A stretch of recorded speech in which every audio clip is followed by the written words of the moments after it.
এবং উষ্ণ অভিনন্দন জানিয়ে আমি আপনাদের সামনে একটি আবৃত্তি নিবেদন করব। গত বুধবার করেছিলাম, আজকে আবার মঞ্চে আমাকে সুযোগ করে দিয়েছেন, অশোকদা রিকোয়েস্ট করেছেন, তাই আজকে আমি আপনাদের সামনে একটা ছোট্ট আবৃত্তি নিবেদন করব। আমি ফিরোজা, একটি ভারতীয় মেয়ে, সুবোধ সরকারের লেখা।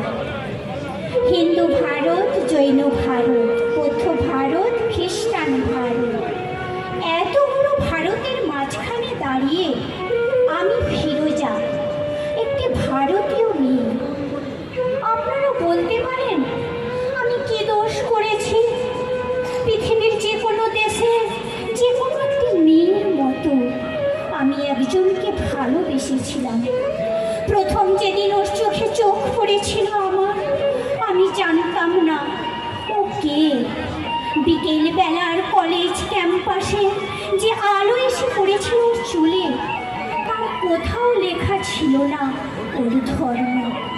হিন্দু ভারত, জৈন ভারত, বৌদ্ধ ভারত, খ্রিস্টান ভারত।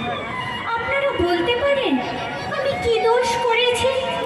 আমি যেদিন হাতে পেন্সিল মোমবাতি নিয়ে উঠে দাঁড়ালাম, আমি যেদিন বলে ফেললাম আমি শরিয়ত মানি না, আমি যেদিন বুঝিয়ে দিলাম ভারতবর্ষের মাটিকে মা বলে জানি, ভারতবর্ষের আকাশকে আকাশ, সেদিন থেকেই শুরু হলো অত্যাচার।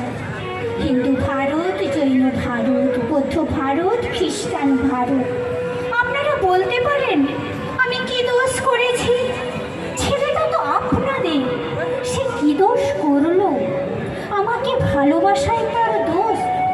ছেলেটার বাড়িতে আপনারা ঢিল ছুড়লেন, পার্সেল করে ছেঁড়া চটি পাঠালেন, ওকে হাতে মেরে ভাতে মেরে বাড়ির দেওয়ালে বড় বড় করে লিখে দিলেন এসব চলবে না। লজ্জা করে না আপনাদের?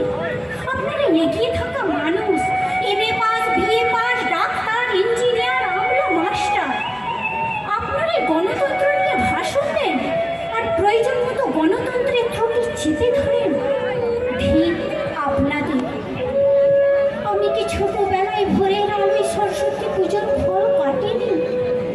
আমি কি স্কুলের বারান্দায় বসে রাত জেগে আলপনা দিইনি? আমি কি পাশের বাড়ির ছেলে মেয়েদের জন্য ওয়া শেখাইনি? আমি আরবি শিখিনি, ফার্সি শিখিনি, উর্দু শিখিনি।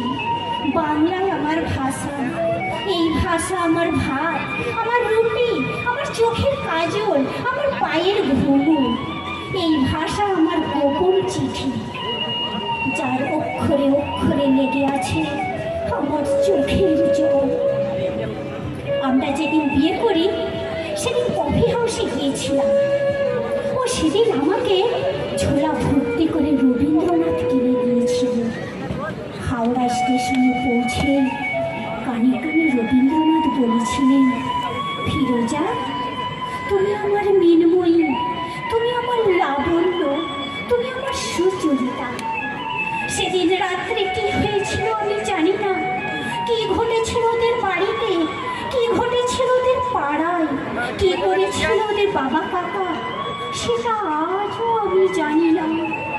কিন্তু তারপরে দিন ওকে আর কোথাও খুঁজে পাওয়া যায়নি। ও কোথায় চলে গেল আমি জানতে পারিনি। এই আপনাদের ভারতবর্ষ, এই আমাদের ভারতবর্ষ।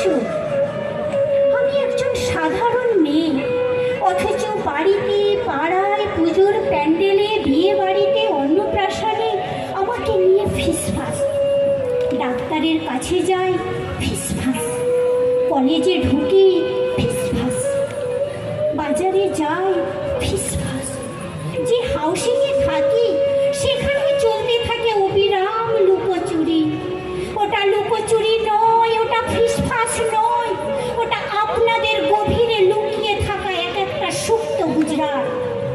যদি আপনাদের হৃদয়ে বড় না করেন, আকাশের দিকে আপনারা যদি না তাকান, এই পোড়া দেশে আরো আরো আরো অনেকগুলো পোড়া গুজরাট তৈরি হবে। নমস্কার।